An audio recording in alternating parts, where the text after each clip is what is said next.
Bonjour à tous et à toutes et bienvenue à ce nouvel épisode de Sur la Terre des Hommes. Cette semaine, le retour de Christian Page après presque un an, je crois, mon cher Christian. Comment vas-tu? Ça va très bien. Écoute, je viens de sortir un nouveau livre, comme tu le sais sans doute. Ben oui. Sur les ovnis au Québec. Donc, l'ouvrage est en librairie depuis quelques semaines à peine et déjà, mon éditeur m'a annoncé ces derniers jours une réimpression du livre pour répondre à la demande. Parfait. Alors, tu comprends que pour un auteur, c'est toujours agréable ce genre de nouvelles. Oui, je sais de quoi tu parles parce que moi-même, à temps perdu, j'écris des bouquins. Alors oui, ça doit être très enivrant d'avoir un appel de son éditeur disant « Hey Christian, on en réimprime d'autres parce que ça part tellement vite. » Oui, parce qu'il faut savoir qu'au Québec, on a un tout petit marché.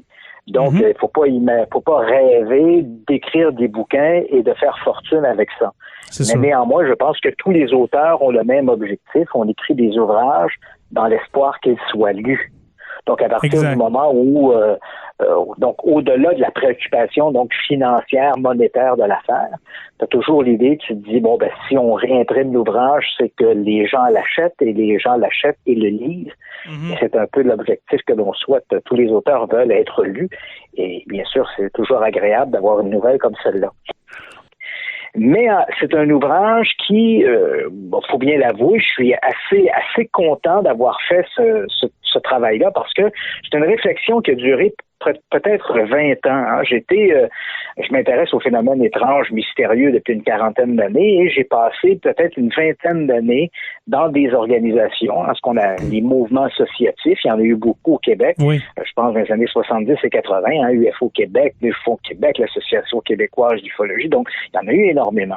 Et j'étais membre de la plupart de ces organisations. Et comme beaucoup de gens, lorsque j'ai adhéré à ces groupes, je croyais fermement que les ovnis étaient des véhicules extraterrestres. J'étais convaincu que les extraterrestres avaient contribué à la construction des pyramides, donc tout ce genre de trucs. Et finalement, au sein de ces organisations-là, comme je suis arrivé là en brandissant moi aussi haut et fort le slogan de « Nous voulons la vérité », mais peu à peu, au sein de ces organisations, ce que j'ai constaté, c'est qu'on veut pas vraiment la vérité, on veut sa vérité. Donc, chaque organisation milite en fonction de ça. Et on va manipuler les faits, on va manipuler l'information de manière à véhiculer son message. Et ça, éventuellement, ça m'a énormément déplu. C'est pourquoi, au milieu des années 90, j'ai décidé de me retirer de ce milieu-là.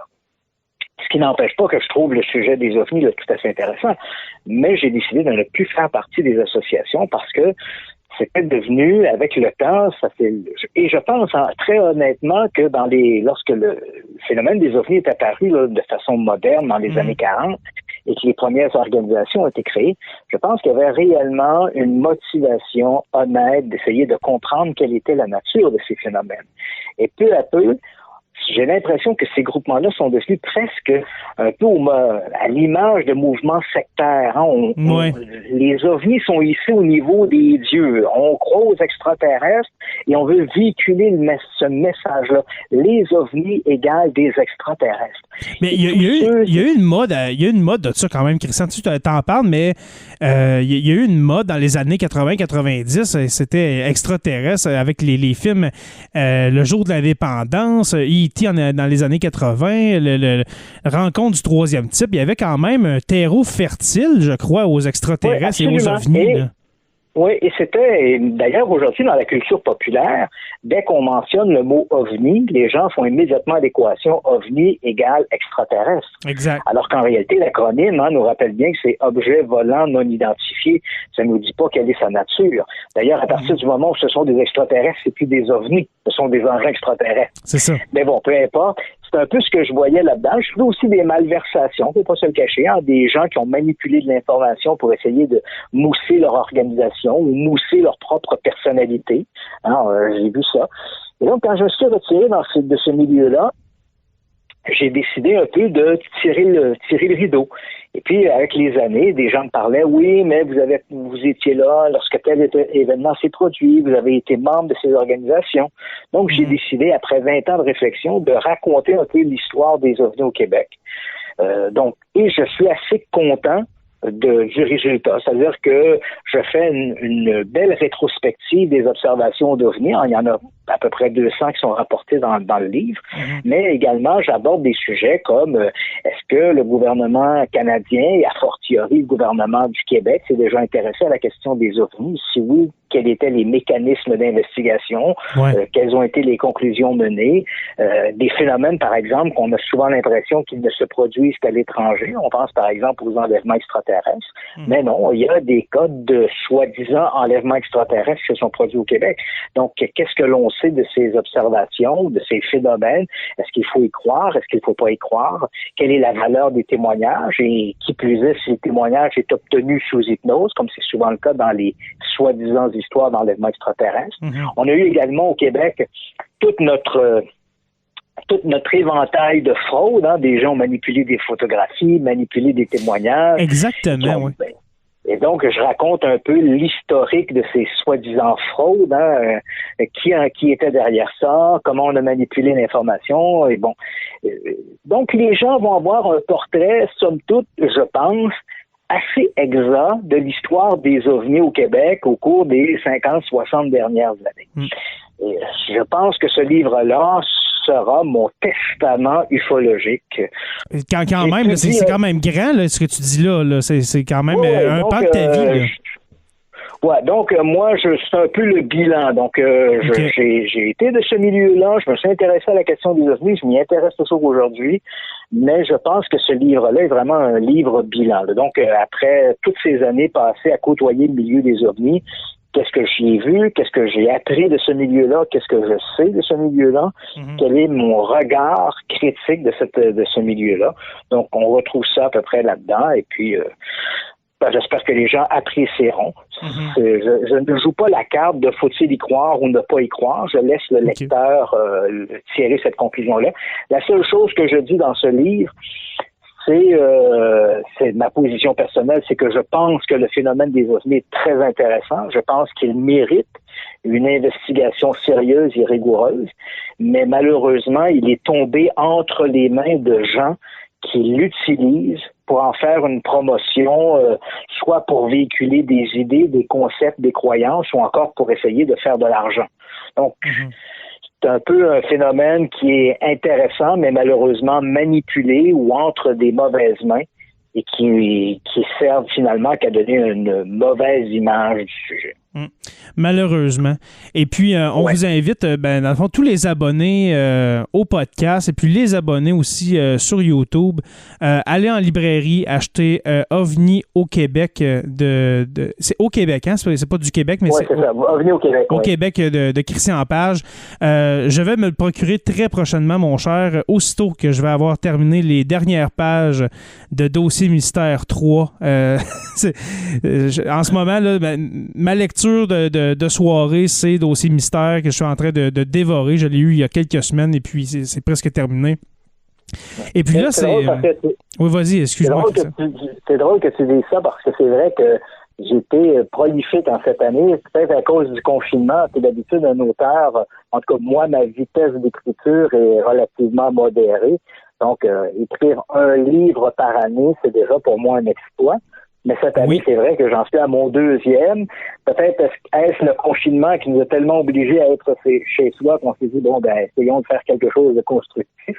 Exactement. Tu as tout à fait raison. Le printemps est sorti Dossier Mystère 3. Et là, voilà que depuis quelques semaines est sorti le dossier OVNI au Québec. Donc, 2 livres dans la même année, c'est quand même assez exceptionnel pour moi, crois-moi. Oui. Et puis là, je vais te poser une question, Christian, plus de fan de Christian Page. Est-ce que les dossiers Mystère 1 et 2, c'est disponible en librairie? Parce que j'ai essayé de les trouver sur Amazon, puis il me semble que je les ai pas vus. Est-ce que... Non, malheureusement, Dossier Mystère 1 et 2 qui ont été que j'ai écrit au milieu des années, à la deuxième moitié des années 2000, je me rappelle plus exactement, je pense que c'était 2007 ou 2008. Donc, les livres ont été publiés, ils ont été, maintenant ils ne sont plus disponibles parce ce sont des éditions qui ont été épuisées. Okay. Et sans entrer dans les détails, mon nouvel éditeur a essayé, parce que bon, c'est assez complexe, là, mais le milieu de l'édition, l'auteur n'a pas 100% des droits sur tout ce qu'il fait. Il y a toujours un droit qui est obtenu par l'éditeur. Oui. Et pour des raisons légales, donc mon nouvel éditeur a essayé de racheter les droits de l'ancienne édition, puis finalement, il y a eu une brouille entre les deux éditeurs, puis l'affaire ne s'est pas faite. Donc, dossier mystère 1 et 2. Oui, c'est ça. Donc, les dossiers mystères 1 et 2 ne sont plus disponibles, et ça depuis quand même plusieurs années. Okay. Et on n'anticipe pas, là, pour l'instant, là, compte tenu de la tournure des événements, on n'anticipe pas la publication, une réédition là, de ces deux livres-là qui sont maintenant épuisés. Alors, on peut résumer un peu ton confinement. Ton année 2020, ça a été ta plume qui s'est fait aller là, quand même. Là. Oui, effectivement. C'est surtout vers l'écriture qu'on s'est concentré. Exactement. En parlant justement d'écriture, Christian, de confinement, on s'est pas parlé depuis le mois de mars. Dans le fond, je pense que la dernière fois, c'était à la fin de 2019. Mais comment tu as vécu ça, la période COVID? Je vais l'appeler comme ça, là, mais la période COVID, comment tu vis ça, toi, en ce moment? Ça se passe bien? En fait, je pense que comme à peu près tous les gens au Québec, c'est une situation qui est plutôt malheureuse. Hein? Ouais. Je pense que c'est difficile un peu pour tout le monde. Et moi, en ce qui me concerne, bien sûr, sur le plan des activités, la radio, j'ai un studio de radio chez moi, donc que ce soit mes interventions au 98.5 à Montréal ou que ce soit mes interventions à Radio X à Québec, je pouvais les faire de chez moi. Donc ça, à ce niveau-là, je peux pas dire que j'ai été hypothéqué à ce niveau-là, que je me suis beaucoup concentré sur l'écriture. Là où la situation pour moi a été difficile, puis là c'est un peu le type qui se plaint avec le ventre plein, comme on dit, là, tu sais là. Mais pour moi, ce qui était difficile, c'est de ne pas avoir de contact vraiment extérieur avec les gens de mon milieu. Ouais. Et j'avais des projets télé. Et ces projets-là, évidemment, ont tous été mis, tous les projets ont été mis de côté parce que, à un moment donné, durant l'été, il n'était pas question de faire des tournages. Donc, c'est tout ça. A été arrêté à ce niveau-là. Donc, il n'y a pas eu de rencontre avec les producteurs, pas eu de rencontre avec les diffuseurs. Donc, même si j'avais des projets télé, tout ça a tabletté. Et tant et aussi longtemps que le confinement ne sera pas réglé, on voit mal la façon dont on pourrait faire du démarchage auprès des diffuseurs, auprès des producteurs pour essayer de lancer un projet télé. Donc, à ce niveau-là, ça, j'ai trouvé ça un peu triste. Mais à un moment donné, cette histoire de COVID va bien finir. Et c'est vrai qu'au cours des dernières semaines, les annonces qu'on nous a fait à propos de l'avènement prochain, peut-être de vaccins qui seraient très efficaces, déjà, ça nous permet d'entrevoir un peu de lumière au bout du tunnel. Exactement. Et puis, pour faire une espèce de lien, Christian, avec notre prochain sujet, le cœur de l'épisode d'aujourd'hui, qui est QAnon, mais on va se dire que la COVID, le confinement, ça n'a pas fait du bien à beaucoup de monde. Hein? On s'entend, surtout pour les croyants de cette théorie de conspiration qui est QAnon, qui honnêtement, j'en reviens pas, Christian, qu'il y ait des gens qui croient à ça, mais peux-tu nous résumer en quelques lignes, là, ça vient de où? C'est quoi QAnon? C'est intéressant que tu mentionnes l'aspect COVID avec l'élément QAnon. Parce que c'est vrai qu'au cours des derniers mois, les statistiques le montrent bien, les théories du complot ont pris énormément d'expansion. Donc, généralement, là, quand on parle des théories du complot, toutes catégories confondues. Hein. Nous ne sommes pas allés sur la Lune, la Terre est plate, les Illuminati gouvernent le monde. Donc, on a à peu près un noyau de 15% de la population qui va adhérer à ce genre de croyances. Donc, les théories dites complotistes. Et là, on a vu avec l'avènement du COVID, les gens sont enfermés chez eux. Les gens passent beaucoup plus de temps sur les médias sociaux. Exactement. Évidemment, beaucoup de gens sont frustrés de cette situation et ils essaient de trouver des responsables. Hein. C'est le propre des êtres humains, ça, de trouver qui est le responsable des événements un peu misérables qui se produisent. Et là, donc, ils se retrouvent sur les médias sociaux. Et on a vu, au cours des derniers mois, ce nombre, ce pourcentage de 15% qui est relativement, disons, statique, à tout le moins il a été relativement statique au cours des 10-15 dernières années, on a vu ce nombre-là passer à plus de 20%. Donc c'est quand même énorme, même presque 25%. Donc une personne sur 4 croit à une quelconque forme de théorie du complot. Ici, au Québec, ça a pris énormément d'ampleur sous la forme des anti-masques, les antivirus, etc. Donc, on a abondamment parlé de ça. Et aux États-Unis, le phénomène que tu mentionnes, qui est tout à fait extraordinaire, c'est le phénomène du QAnon qui a pris énormément d'ampleur. Et là, bon, qu'est-ce que c'est que ce phénomène de QAnon? C'est assez surprenant parce que c'est un dérapage, disons le mot, c'est un dérapage à l'ère de l'Internet, mais ce n'est pas la première fois qu'un soupçon de QAnon se retrouve dans les théories du complot. Et je vais t'expliquer pourquoi. Donc, commençons par le phénomène QAnon actuel. Il faut remonter à peu près là, au moment des élections de 2016 qui opposaient Hillary Clinton à Donald Trump. Donc, il y avait tout ce brasse camarade, si je puis dire, qui est souvent lié aux élections. Et on l'a encore ces dernières semaines, on l'a vu avec la nouvelle élection de Joe Biden et de Donald Trump. Donc, ça ne se passe pas généralement toujours très convivial. Et donc, lors de l'élection de 2016, alors que les opposants se livraient à leur campagne pour l'élection présidentielle, on a vu apparaître une annonce, en fait, un message qui est apparu sur des blogs Internet. Mais pas n'importe quel blog. Généralement, si toi, tu te branches sur des blogs et tu fais des commentaires, puis on l'a vu là, avec des messages haineux qu'on a vu passer sur Facebook et ailleurs, généralement, l'auteur de ce message-là va laisser une trace, donc qu'on appelle la trace IP, donc l'adresse de l'appareil ou du serveur qui a donné l'information. Donc, mais il y a quand même des blogs qui sont accessibles à monsieur et madame tout le monde, mais qui sont conçus de manière à ne pas conserver une adresse IP. Alors, c'est comme ça qu'arrive notre fameux Q. Donc, un individu qui ne donne pas de nom, qui est anonyme, qui se désigne essentiellement sous la lettre Q, et lui va apparaître, donc on est durant cette fameuse campagne de 2016 entre Hillary Clinton et Donald Trump, et Q apparaît donc sur l'un de ces blogs anonymes, et il se présente comme étant un individu haut placé dans l'administration américaine. Il ne dit pas qui il est, il ne dit pas ce qu'il fait, il dit simplement « je suis haut placé dans l'administration américaine ».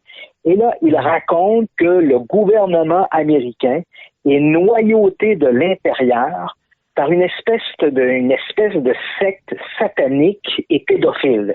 Donc, et lui définit ça comme étant l'État profond. Donc, au sein du gouvernement américain, il y a un noyau d'individus pédophiles et satanistes qui manipulent l'information et qui utilisent le gouvernement comme écran pour s'adonner à toutes sortes d'activités tout à fait abjectes.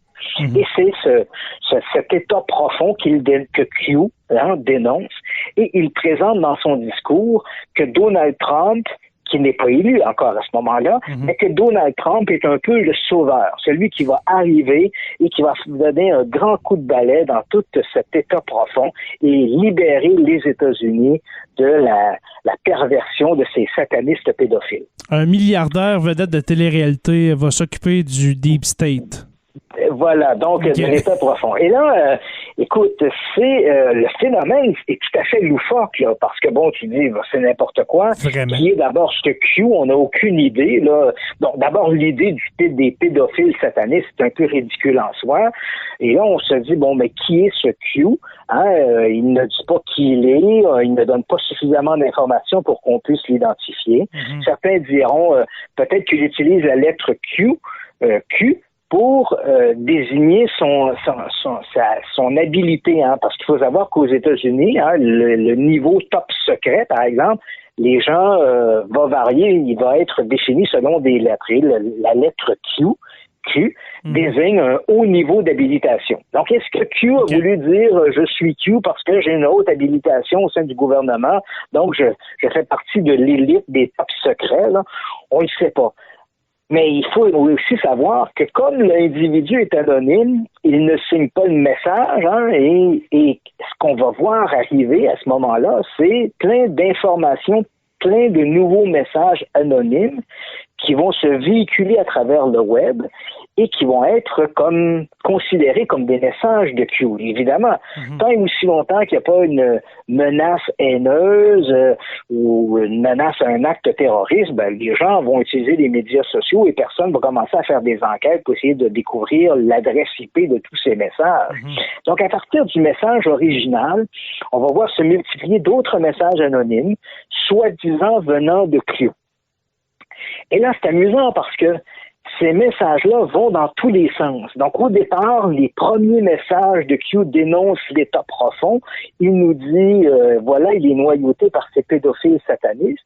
Et là, peu à peu, au fil des mois, après l'élection de Donald Trump, de nouveaux messages de soi-disant de Q vont circuler.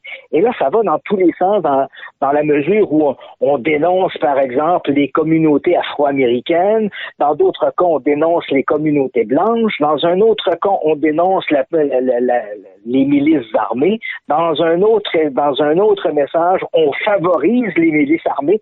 Bref, finalement... Ça va d'un bord puis de l'autre. Voilà. Donc, finalement, quel que soit tes doléances contre l'État américain, tu vas trouver dans Q quelque chose qui te convient. Et si tu trouves quelque chose qui te convient, évidemment, tu vas te ranger du côté de Donald Trump. Donc, Donald Trump, si on se réfère à tous ces messages-là, c'est non seulement l'individu qui va nettoyer les États-Unis de cet état profond de pédophiles satanistes, mais également qui va ramener les ententes conviviales entre les Blancs, entre les sociétés afro-américaines, entre les milices armées, les milices pas armées, le religieux, le pas religieux. Bref, c'est vraiment n'importe quoi. Et c'est tellement ridicule qu'on a peine à croire que les gens ont pu adhérer à ça. Ben moi, j'en reviens pas. Début, voilà, parce qu'au début, c'est un mouvement qui est relativement, disons, très marginal. Cette idée des pédophiles satanistes qui noyautent le gouvernement, c'est une idée qui est marginale. Et au début, personne n'ose s'en réclamer. On se dit, bon, oui, on a entendu parler de cette histoire-là. Et on voit au cours des mois, et particulièrement au cours de la dernière année, à cause peut-être justement de ce confinement, on a vu plein de gens, on voyait par exemple des rallyes qui étaient faits publiquement là, pour soutenir la campagne de Donald Trump, et on voyait des gens qui s'affichaient ouvertement comme étant des QAnon, ce qui était presque une tare il y a 3 ou 4 ans. On se disait ça dans le creux de l'oreille, j'adhère aux théories de Q. Mais là, c'est normalisé. Voilà, donc là, c'était un mouvement là, en pleine lumière. Là. Les gens manifestaient lors des rassemblements, lors des discours de Donald Trump. On les voyait dans les gradins, on les voyait dans la foule. Ils affichaient clairement leur couleur avec un gros Q écrit sur leur chandail, en brandissant des pancartes avec la lettre Q. Là, c'est devenu un mouvement presque national. Et pourtant, le fondement de ça, il est tout à fait ridicule. Et ce qui est le plus surprenant, c'est qu'en fait, c'est l'histoire qui se répète. Et on dirait que les Américains, et même, je regardais ici, parce qu'il y a eu beaucoup d'articles qui ont été publiés ces derniers mois sur Q, et très peu de journalistes ont fait cette remarque-là, ou cette réflexion, de voir que ce mouvement-là, en fait, c'est quelque chose qu'on avait déjà connu. Okay. Et là, je te ramène à la fin des années 70, début des années 80. On est dans un contexte social, économique, qui est changeant. On est aux États-Unis, et là, donc, les femmes qui étaient généralement, il y a une émancipation, et alors que les femmes étaient à l'image même de la famille américaine, c'était la maman est à la maison, elle s'occupe des enfants pendant que papa est au travail, puis bon, il fait vivre la famille. C'était ça l'idée, là, l'image de la famille typique américaine. Et là, on voit à la fin des années 70, ou au début des années 80, il y a toute une émancipation des mœurs. Les gens, la cellule familiale se transforme. Et là, évidemment, les mouvements fondamentalistes religieux n'apprécient pas beaucoup ça parce que on traîne un peu dans la boue des grandes valeurs qu'on brandissait en chair à l'Église en disant c'est les grandes valeurs de la famille nord-américaine. Et là, voilà, tout ça est un peu piétiné. Et alors que ces événements-là se passent, qu'est-ce qu'on voit apparaître, disons, dans une espèce de sous-culture, le phénomène des mouvements sataniques. C'est exactement ce que j'allais dire, ouais, OK. Donc, on voit là, à la fin des années 70, début des années 80, il y a plusieurs éléments. Là, on accroche souvent ces événements-là à un livre en particulier. Là. Il faut quand même le mentionner parce qu'il a été un des grands éléments déclencheurs. En 1980, il publie un ouvrage canadien, d'ailleurs, une femme qui vit sur l'île de Vancouver et qui a des troubles de comportement. Donc, elle rencontre son médecin et, son médecin conclut que ces troubles du comportement doivent être liés à sa petite enfance. Donc, il la place sous hypnose. Il faut se rappeler qu'on est dans les années 80. Aujourd'hui, on le sait que l'hypnose ne sert absolument à rien pour raviver la mémoire. Ça ne fonctionne pas. Mais dans les années 80, on y croyait. L'hypnose était presque une vertu extraordinaire. Là. C'était le médicament miracle à tout. Là. L'hypnose pouvait arrêter de fumer, pouvait raviver la mémoire, guérir du cancer. Il n'y a rien qu'on ne pouvait pas faire avec de l'hypnose. Donc, cette dame-là dit, bon, j'ai des problèmes. Son médecin la place sous hypnose, la fait reculer dans sa petite enfance. Et là, avec une voix très enfantine, elle va raconter qu'alors qu'elle avait 4 ou 5 ans, elle s'est retrouvée au sein d'un groupe de satanistes pédophiles, et parmi lesquels étaient présents ses parents, ses grands-parents. Elle aurait vécu toutes sortes de gestes et de rituels abjects. Et là, c'est l'héritage de ça qui fait qu'elle est aujourd'hui une femme troublée. Donc, c'est ce qui ressort de ces rencontres sous hypnose.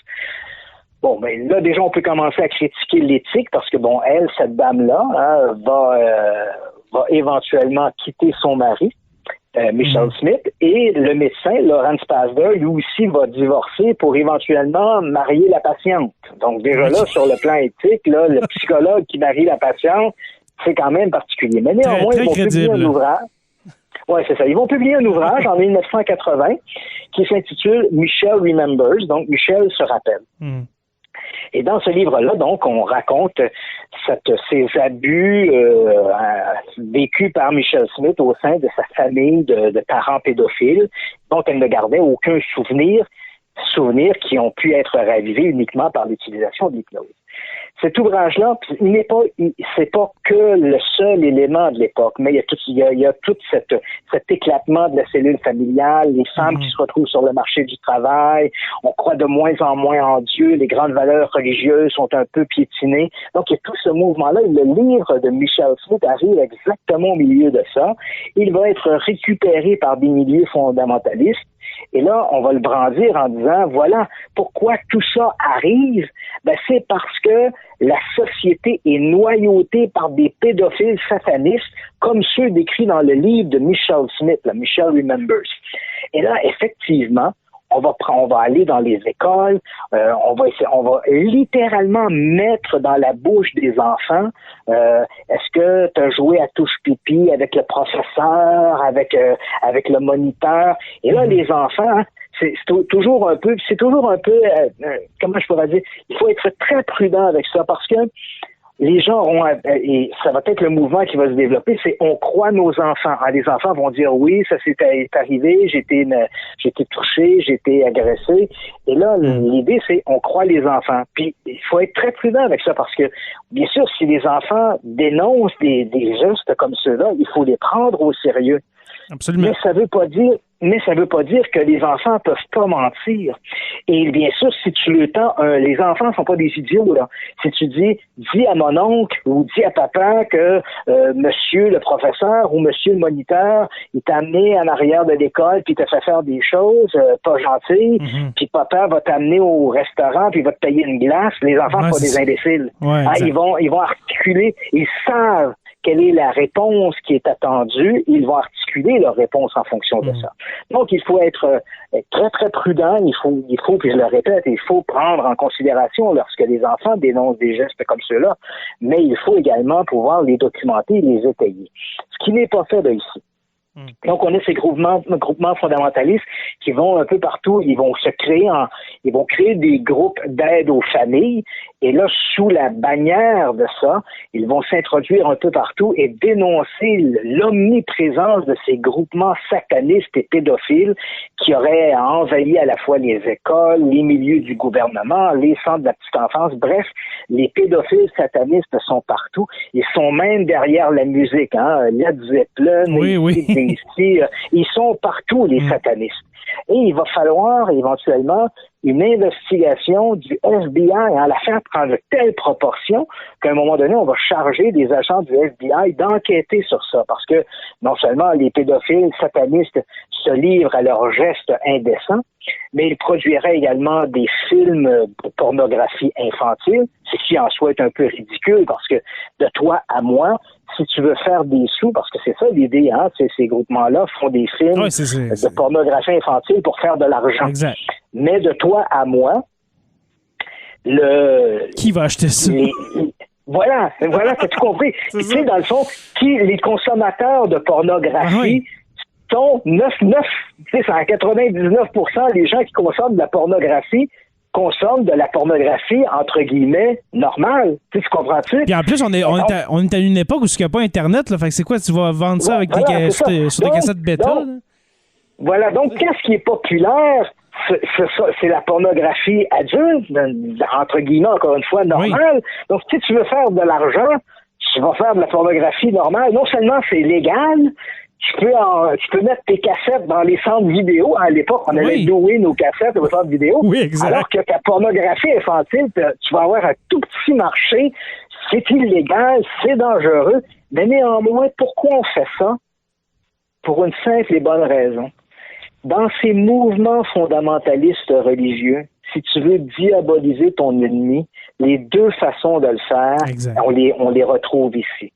Un, si dans une Amérique chrétienne et catholique, qu'est-ce qu'il y a de pire que d'être un sataniste? Tu comprends? T'es à l'opposé. Exact. Je regarde dans les discours américains, In God We Trust, puis à toutes les fois, les présidents font des allocutions publiques. Nous croyons en Dieu si Dieu le veut. On voit que Dieu tient une place très importante dans la foi américaine. Donc, si tu dis que ton ennemi, c'est un sataniste, écoute, tu peux pas descendre plus bas, là c'est le fond du baril. Exact. Mon ennemi est un sataniste. Et dans la culture occidentale, heureusement, mais c'est vrai aussi un peu partout dans le monde, s'il y a quelque chose qu'on ne peut pas accepter, ce sont des crimes commis contre des enfants. Exact. On va pardonner un voleur de banque, on va pardonner un escroc, mais on ne pardonnera pas à un meurtrier, mais on ne pardonnera pas à quelqu'un qui a commis des gestes contre des enfants. Donc, la façon la plus extrême de diaboliser ton ennemi, c'est de dire c'est un pédophile sataniste. Là, tu as atteint le summum. Et c'est exactement ce qu'on va retrouver donc dans les années 80. Il va falloir, et là on dit que non seulement ils se livrent à ça, mais ils assassineraient des milliers d'enfants par année dans des rituels sataniques. Et il va falloir une investigation du FBI à la fin des années 80 pour démontrer que tout ça n'existe pas. C'est une espèce de panique. On a appelé ça la peur satanique ou la panique satanique. Bon, c'était quand même pas une panique, là. C'était pas, les gens se lançaient pas dans les rues en s'arrachant les cheveux puis déchirer les chemises, mais il y avait une préoccupation certaine au sein de la société américaine de cette présence satanique qu'on décrivait comme étant omniprésente. Et le FBI va montrer que ça n'existe pas, ça n'a jamais existé. Bien sûr, il y a des petits groupes, il peut y avoir 3-4 individus qui vont se réunir pour écouter de la musique de Led Zeppelin, fumer du pot, puis je sais pas moi, renverser une chandelle sur une pomme, tu sais. Mais c'est des petits groupes isolés, ces gens-là. Ils ne font pas d'activité criminelle, comme le dit le rapport du FBI. Souvent, les activités criminelles vont se limiter à égorger un chat ou à renverser une pierre tombale. Bon, certains vont dire c'est abject, là, mais quand même, on est loin du sacrifice d'un enfant sur un autel, quand même. Mais comment excuse-moi, Christian, mais comment que t'expliquerais, avant que tu continues, comment que t'expliquerais ce calme-là entre la peur satanique des années 80 et puis la résurgence des années 2010 là, avec QAnon? Qu'est-ce qui s'est passé dans ces 20-30 années-là, là, pour que on se calme le pompon un peu avec les pédophiles satanistes, là. Puis là, qu'on vienne avec QAnon, qu'on dit que Barack Obama, que Justin Trudeau, ça boit de l'adrénochrome, qui est du sang d'enfants qui a été mutilé. Qu'est-ce qui s'est passé pendant ces 25 années-là pour qu'on arrive là? Et n'oublions pas le Pizzagate, hein? Ben justement, je t'en parlais tantôt du Pizzagate. Qui est rentré armé dans une pizzeria à Washington, D.C. durant justement cette période d'élection en 2016, convaincu que sous le restaurant, dans des entrepôts qui étaient placés sous le restaurant, on faisait du trafic d'enfants, puis finalement, il n'y avait rien là-dedans. Ben oui, il n'y avait même pas de sous-sol. Il n'y avait même pas de sous-sol. Donc, toujours là? Oui, excuse-moi, ça a coupé, mais tu peux continuer. OK. Donc, mais en fait, ce qui s'est produit entre les deux, je te dirais, ça a été une espèce de... Il faut toujours attendre ces grands mouvements-là, que ce soit la peur satanique ou d'autres, sont toujours liés à une espèce d'instabilité sociale. Donc, l'instabilité sociale fin des années 70, début des années 80, a ouvert une espèce de brèche par laquelle des fondamentalistes sont arrivés et ont introduit cet élément-là des pédophiles satanistes. Et puis, on regarde avec l'avènement, là, la fin des années, au milieu des années 2010, là, quand arrive l'élection de Donald Trump et de Hillary Clinton, on assiste exactement à cette même mouvance sociale. Hein. Il y a de plus en plus de friction. Les candidats, et Donald Trump arrive en disant il faut retirer l'élite gouvernementale qui est là depuis des générations et qui ne s'occupe pas des gens du petit peuple. Hein? Et rappelle-toi, durant cette campagne de 2016, une des phrases clés de Donald Trump avait été de dire « J'aime les gens qui sont pas éduqués ». C'est quelque chose. Donc, ça, c'est une phrase clé, ça. Donc, tu comprends, l'individu, là, quelque part, perdu au fin fond de sa campagne du Wisconsin. Oui, c'est en Arkansas. Oui, c'est ça. Donc, lui, là, il a l'impression que voilà, enfin, un président qui parle un langage que je comprends, qui va se préoccuper de ce que moi, je ressens. Et c'est vrai que la classe politique de l'époque avait un peu placé ces gens-là, moins éduqués, la classe plus ouvrière, on les avait placés un peu de côté. Là, Donald Trump, et ça crée cette fameuse brèche. Et au moment où Donald Trump arrive, c'est le moment parfait pour recréer une espèce de mouvance comme on avait connu dans les années 80. Et la meilleure façon de diaboliser ton ennemi reste la même. Tu dis que c'est un sataniste et tu dis que c'est un pédophile. Là, à ce moment-là, tu gagnes sur toute la ligne. Ça va toujours marcher. Ça a marché en 1980, ça a marché en 2016 et crois-moi, dans 20 ans, ça va encore marcher. Parce que ça va revenir. C'est deux cordes sensibles dans la population américaine. C'est deux cordes sensibles qui vibrent toujours lorsqu'on tire dessus. Mais comment expliquer, Christian, que QAnon, la peur satanique des années 80, c'est des phénomènes purement américains. Comment ça se fait que on transpose ça au Québec, en France, partout dans le monde, on s'approprie QAnon et puis c'est en lien avec un autre pays, avec le président d'un autre pays, des gens, tantôt on faisait le lien justement avec la droite religieuse, des gens là, qui en ont rien à secouer de la religion, que là, ils commencent à s'appeler mon frère, ma soeur, puis marche vers la lumière avec moi. C'est complètement cinglé, là. Complètement. Ouais, comment expliquer ça? Ouais, dans ces discours-là, il faut quand même se le dire, ce phénomène, appelons-le, là, pour le besoin de notre discussion, appelons-le le phénomène QAnon, c'est un phénomène qui fonctionne pas très bien à l'extérieur des États-Unis. Il y aura toujours des adeptes, mais on connaît ce phénomène-là comme la peur satanique des années 80. Bien sûr, on y a cru aussi un peu en Europe, en Angleterre, au Canada, mais ça n'a pas connu, je dirais, l'effervescence que le phénomène a connu aux États-Unis. Et c'est exactement la même chose avec QAnon. Donc, c'est un phénomène qui reste pas essentiellement, mais très typiquement américain. Et, bien sûr, l'idée dans les deux cas, c'était vrai dans les années 80, puis c'est vrai avec le phénomène de QAnon, l'idée, c'est de rendre la menace excessivement importante. Donc, à l'époque, quand il y avait eu la peur satanique, les satanistes étaient partout. Ils avaient infiltré le gouvernement, les écoles.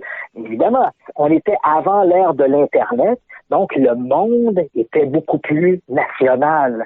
Donc, le phénomène était chez nous. Il était dans notre cour. Il y avait péril dans la demeure, c'est chez nous. Donc, c'est ce qu'on racontait. Le FBI, comme je t'ai mentionné, dit, bon, voilà, des petits groupes qui vont s'adonner au satanisme. Mais bon, c'est des petits groupes, c'est 3-4 individus un peu zélés qui fument du pot et écoutent du Led Zeppelin.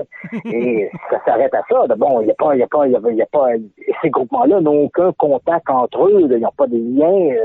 Il y a pas une espèce de réseau organisé où les satanistes pédophiles s'entretiennent entre eux pour commettre des gestes. Donc ça, avait été clair par les rapports du FBI. Okay. Et là, aujourd'hui, le monde est beaucoup plus petit à cause justement de l'Internet.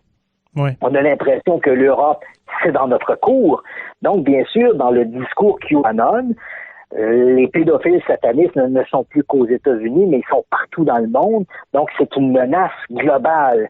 Mais une menace globale en 2020 équivaut à une menace nationale en 1980. Là. C'est ça, parce que là, on dit quasiment là, que François Legault est un vassal du Deep State. Genre, c'est le vassal secteur Québec. C'est rendu n'importe quoi, puis il y a des milliers de personnes. Parce que je suis beaucoup de conspirationnistes là, au Québec là, que je nommerai pas le nom pour pas leur faire de publicité, mais vous les connaissez, que eux autres, ils disent vraiment ça. Ils inventent des affaires comme... François Legault s'occupe du secteur Québec, du Deep State, puis il croit à ça, il avale ça, et c'est... Je la comprends pas. Je veux bien croire que c'est dur, la pandémie, mais ressaisissez-vous, sortez dehors, allez prendre une marche un moment donné, là. Oui, et là, tu as tout à fait raison. C'est un peu... Et à cette question-là, je pourrais pas y répondre. Je suis pas un sociologue, je suis pas un psychologue, mais on est toujours un peu très surpris de voir que des gens vont adhérer à des énormités comme celle-là, sans aucun sens critique, et c'est toujours la fuite en avant. C'est-à-dire qu'à partir du moment où tu amènes un élément qui discorde, parce qu'il y a toute une psychologie derrière ça, hein? C'est-à-dire que on est tous des êtres humains, donc tous les êtres humains sont faits sur le même modèle, on veut tous avoir raison. Donc ça, on est tous sur ce modèle-là, et on voudrait tous que nos croyances soient démontrées et justifiées. Hein? Donc je crois en ça, et j'aime ça prouver que j'ai raison de croire en ça. Il y a un autre élément qui fonctionne également, parce que dans notre cerveau, hein, il y a un phénomène qu'on appelle la dissonance cognitive. Donc, si moi, là, je vais te donner un exemple assez caricatural, tu sais, mais supposons, toi, tu es un fan de Céline Dion. Et moi, je te dis, non, Céline Dion, c'est pas bon. Moi, je suis un fan de Madonna, puis j'essaie de te convaincre que Madonna, c'est mieux que Céline Dion.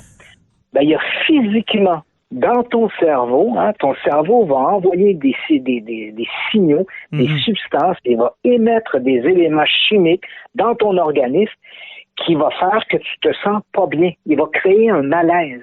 C'est un peu comme si ton cerveau là, venait de mordre dans un gros morceau de citron. Là.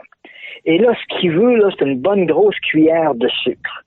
Donc, là, qu'est-ce qu'il va faire à ce moment-là? Inconsciemment, tu vas te tourner de bord puis tu vas aller écouter le discours de quelqu'un qui dit que Céline Dion, c'est parfait.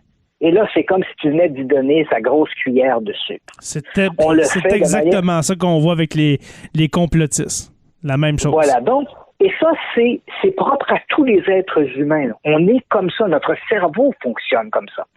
Et dans le cas des complotistes, évidemment, c'est parce que ce qui est malheureux, c'est que c'est toujours cette fuite en avant vers le désastre.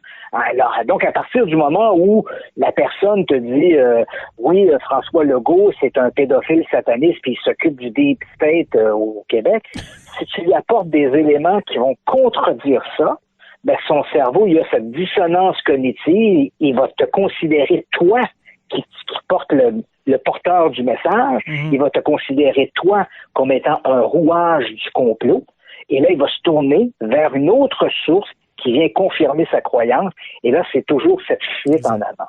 Donc, on comprend bien la mécanique psychologique des gens qui adhèrent aux théories du complot, mais pas forcément qu'aux théories du complot. C'est des croyances, ça peut être des croyances, on a parlé en début d'entrevue, des ovnis, religieuses, ou n'importe quoi. Notre cerveau fonctionne comme ça. Mais bien sûr, lorsqu'on tombe dans des théories du complot, ça peut devenir là, tout à fait grotesque, Et le discours est invraisemblable et il y a à peu près rien qu'on puisse faire. Même, et je suis pas un sociologue, je suis pas un psychologue, mais même les psychologues le disent, s'il y a des gens dans votre entourage qui sont embrigadés dans des théories du complot, puis on peut comprendre qu'on est inquiet, on a un frère, on a une sœur, on a des amis qui vont adhérer à des idées tout à fait loufoques comme celle-là, on se dit, on voudrait bien, entre guillemets, les ramener dans le droit chemin. Mais il n'y a rien à faire. Il n'y a absolument rien à faire. Il faut une espèce, la règle, c'est de se dire, il faut pas les mettre de côté, il faut pas les éliminer en disant, je ne te parle plus. Gardons-les à l'œil, hein? Donc, gardons-les à l'œil. Ouais. Évitons ces sujets-là. Si on les rencontre, ce sont des parents à nous, des amis proches. On les rencontre, on va au restaurant. On essaie de pas aborder ces sujets-là. Mais c'est vrai que quand les gens sont très embrigadés là-dedans, ça devient souvent, malheureusement, leur seul discours. Hein, c'est ton frère, il parle de rien d'autre. Ton frère ne parle rien d'autre que de QAnon parce qu'il est embrigadé là-dedans, il devient obsédé par ça. Donc, ça devient difficile d'avoir des conversations avec ces gens-là parce qu'ils sont obsédés par ces éléments-là. Mais bon, il faut essayer d'éviter ces sujets-là, continuer à les garder autour de nous, ne pas les isoler socialement. Et si le sujet vient sur le tapis, d'essayer d'apporter des éléments contradictoires, mais sans nécessairement dire à l'autre « t'es un imbécile parce que tu crois à ça ». Absolument pas. Ça, évidemment, ça, tu fermes évidemment la porte à toute forme de discussion. Mais c'est très difficile. Hein? Il faut que ces gens-là arrivent éventuellement à force de mûrir leur discours, on peut toujours espérer qu'ils vont réaliser que ce qu'ils racontent est tout à fait ridicule et qu'ils vont prendre conscience de ça. Mais c'est pas un mécanisme, c'est pas quelque chose qui se fait du jour au lendemain. Là. Non, malheureusement, s'il y a des gens dans votre entourage qui ont adhéré à ces idées-là, vous devez vivre avec. Il n'y a pas grand-chose qu'on peut faire. Faites-en le deuil. Oui, c'est ça. Il existe quand même des thérapies extrêmes. On le sait, des gens, par exemple, qui vont adhérer à des sectes. Il y a des spécialistes qui vont éventuellement, qui peuvent prendre ces gens-là et les amener dans une espèce de longue thérapie psychosociale où ces gens-là, on va leur faire réaliser que le discours du gourou, finalement, c'était pas tout à fait la réalité, etc. Mais c'est quelque chose qui prend du temps. Ça nécessite des efforts, ça nécessite un isolement de l'individu par rapport à son ancien milieu. C'est quand même très complexe. Donc oui, il existe des thérapies extrêmes, mais de façon générale, il n'y a pas grand-chose qu'on peut faire contre. Ouais, un traitement qui consiste à les asseoir sur une chaise bien attachée en les faisant regarder des discours d'Hillary Clinton et de Barack Obama. Ouais. Alors, si je résume, Christian, dans Deep State, et puis élu pour faire le ménage du Deep State. Et puis, malheureusement... Qu'il n'a pas fait en 4 ans. Toute la raison pourquoi c'est très méchant, pédophile, sataniste, Illuminati et compagnie. Ah, ils sont forts. On falsifié l'élection de Joe Biden pour justement écarter Donald Trump de ce pouvoir de nettoyage. Alors, le Deep State, vous l'aurez appris dans Sur la Terre des Hommes, le Deep State a gagné. Christian Page, merci beaucoup de cet épisode dans Sur la Terre des Hommes, de cette nouvelle collaboration. C'est très apprécié. J'avais hâte de te reparler justement pour discuter de ces nombreuses théories de conspiration et puis de QAnon là, qui a pris de l'ampleur dans les derniers mois. Merci beaucoup, Christian. Ça me fait plaisir. Alors, j'espère que les auditeurs apprécieront aussi. Je suis assuré qu'ils apprécieront cet épisode. Merci à toi. Excellent. Merci à toi. Merci aux abonnés de suivre Sur la Terre des Hommes. Nous sommes disponibles sur Apple Podcasts, Spotify, Google Play et sur YouTube au Sur la Terre des Hommes podcast. Merci à nos patrons, les curieux Stéphanie, Mario, Mathilde, Audrey, Nathalie, Sonny et Julie. Les stagiaires Olivier, Francis, Jean-Sébastien, Martin, Georges, Gabriel, Simon, Christophe, Denis, Jade, Mélissa, Sébastien et Alexandre Martineau. Les historiens Benoît Caisse, Mathieu Roberge, et Claude Poirier. Et puis l'érudit Pascal Gassé. Je vous invite à rejoindre la page Facebook Sur la Terre des Hommes, à la communauté, pour venir discuter avec nous. Merci à podcast.com et puis n'oubliez pas qu'à tous les jours, nous écrivons l'histoire. Merci et on se revoit très bientôt pour une autre page d'histoire de Sur la Terre des Hommes.